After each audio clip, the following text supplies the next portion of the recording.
90 days ago, I set myself a challenge to create my dream life in 180 days. And as I'm halfway through, I thought it was only right to give you an update on how I've been doing, what progress I've made on my goals, and to share some takeaways that I've learned from working on my goals so far. If you're someone with big dreams, big plans, big goals, but you often find yourself stalling and progress slowing, then I hope this can re-inspire you to keep working on your goals and to reconnect with why you're doing it in the first place.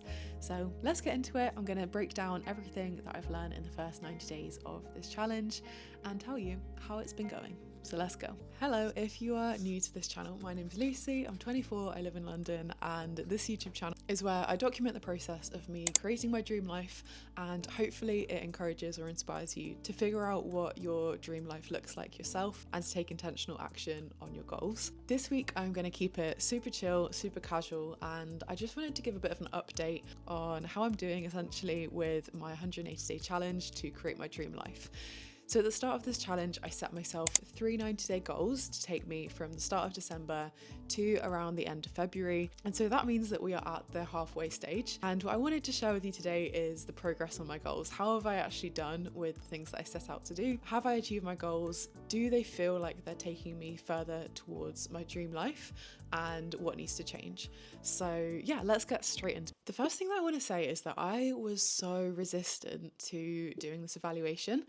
I sort of had it in my head that I would do like a midpoint reflection video, but I don't know, I felt like I really hadn't made much progress and I was thinking, what's the point? Like, I don't really have a lot to say. I feel like I haven't really achieved my goals. And I was just like kind of stuck in that inner critic phase where I was just thinking of all of the negatives and noticing all the negatives. So I sat down to do this reflection on my goals, guided of course by Maisie Hill. I'm part of her membership and she is just fantastic. What Maisie says is that you have to understand the point of view that you're coming at the evaluation from before you get into it.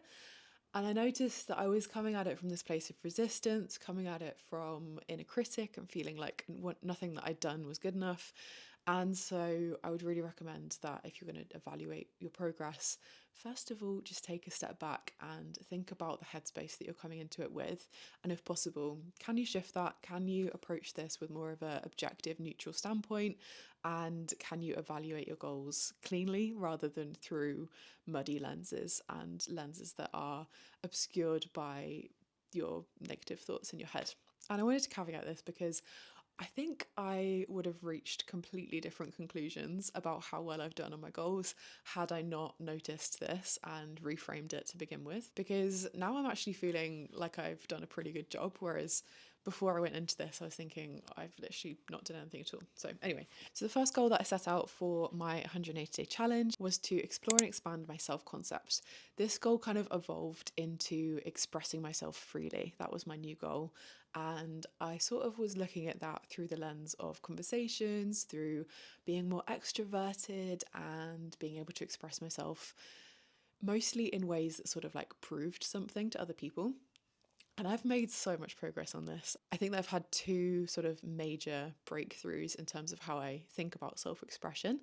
And yeah, I'm just like really grateful that I set this goal because it's done a lot of good and I feel like I'm in quite a different place from where I started. The first main breakthrough that I had was when we were skiing. So I was teaching my girlfriend Freya how to ski from a complete beginner.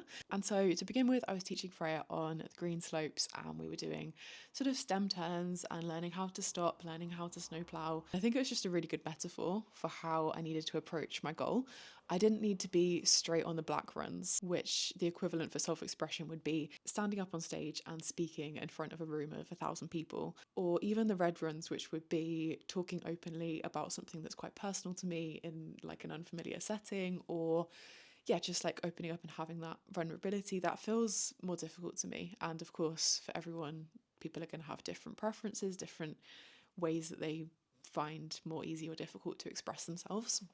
But what I noticed is that I was really putting quite a lot of pressure on myself to be able to immediately do the equivalent of the red and the black runs in terms of expressing myself. And it's just not realistic and it's not kind to yourself either.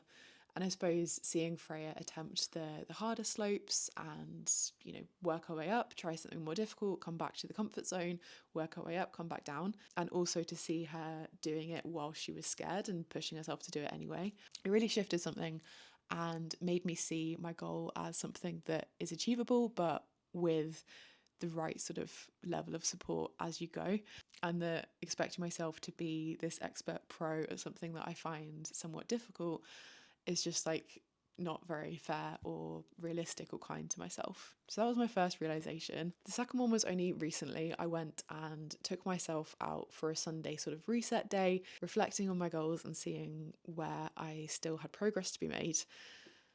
And I realised that my view of self-expression was incredibly limited. I was literally only thinking about self-expression in terms of speaking, in terms of how well I could express myself in a conversation, in how much I was initiating or contributing in conversations. And that's definitely part of it, and it's definitely something I still want to work on. And is something I'm going to catch myself here, something that I have made loads of progress on in these 90 days. It's not the only way to express myself. It's just one aspect, and it's quite a outward facing aspect, which comes easier to me when I'm sort of in my spring and my summer phase of my cycle, which is like the part where my hormones are sort of working with me in terms of my capacity, etc., etc. Anyway, I really had a bit of a moment here where I realized that expressing myself doesn't have to mean talking to people. It can mean so many different things. It can mean journaling, it can mean dancing, it can mean skiing, it can mean like different types of movement that really work with you. And I guess now my mindset in terms of self-expression is just any means of taking what's inside of you and living it. And so maybe that is something like public speaking on a stage, or maybe it's something way more quiet and it's journaling in my room and letting what's inside be expressed. Another thing that has really helped me with this is doing a 8-week contemporary dance beginners course.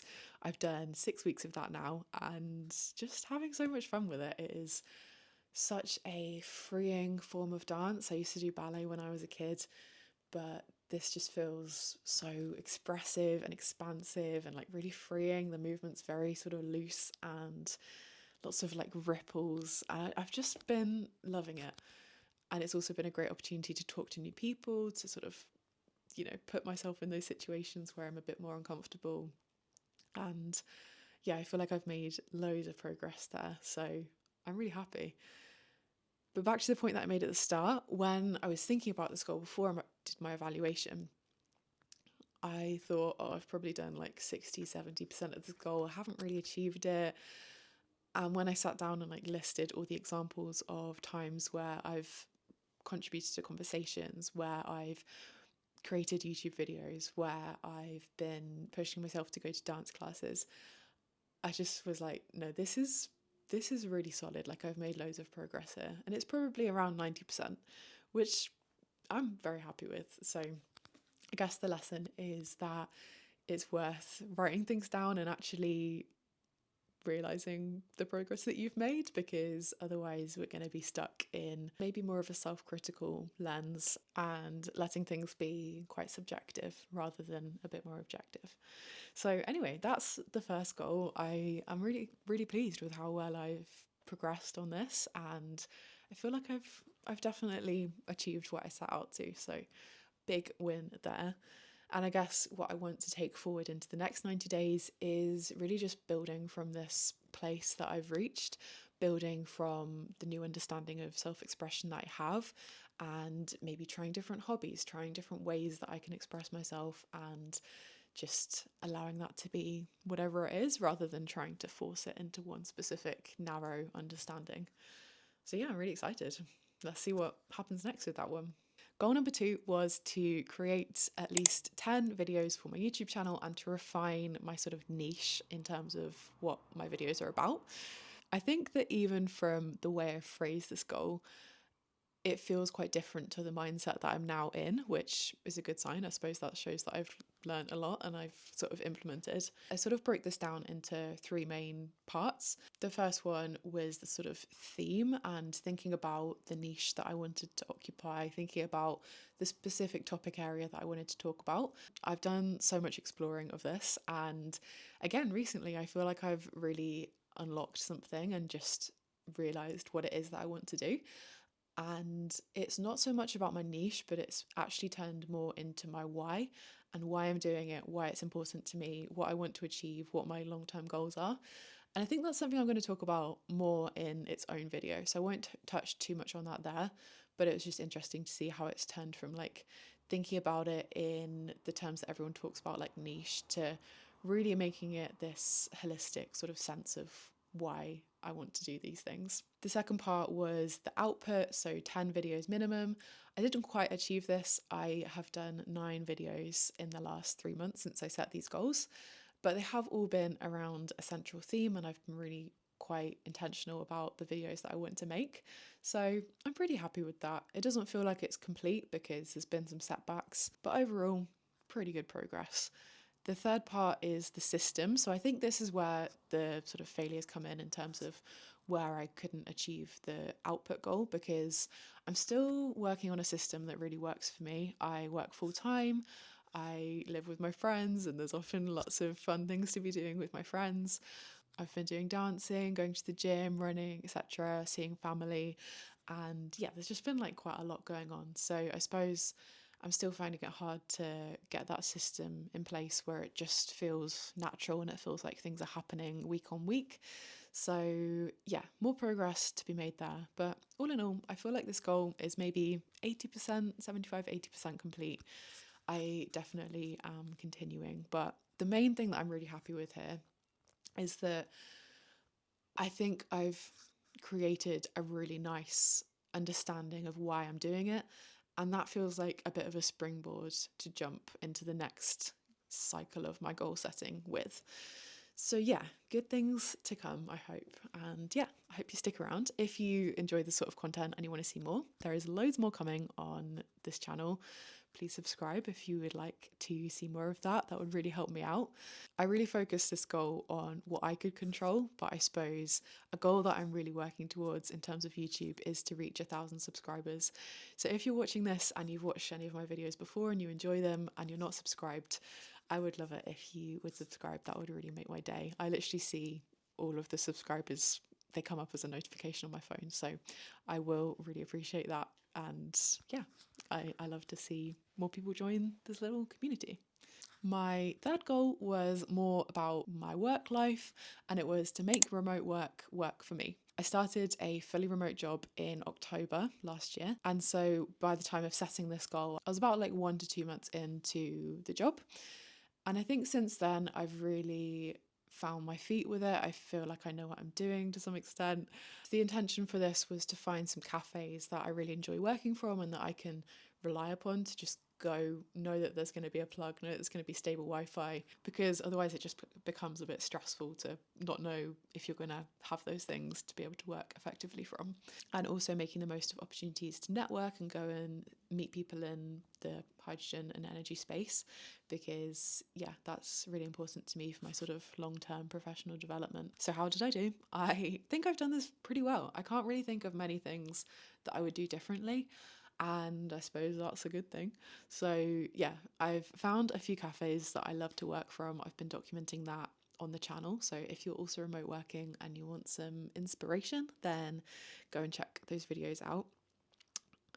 I find that I'm so much more productive when I have variety. If I'm literally just in the same environment all week, I go a bit stir crazy and my productivity just drops. So it's really good to be getting out and working in different spots. I'm really excited for spring. It means you're not commuting in the dark. I'm very excited for that, and to be able to spend my lunch hours outside, walking around a park, or just being outdoors is going to be really good. And on the sort of networking and getting out and about front, I've been to some events that were really, really interesting and met some really cool people. So yeah, I don't think there's anything that I'd do differently on this one. I feel like I've completed it and set myself up with some systems that really work for me in terms of my productivity and getting work done and being effective at my job. This has been a really fun one to explore and just, experiment with a little bit. So yeah, very happy with how that went.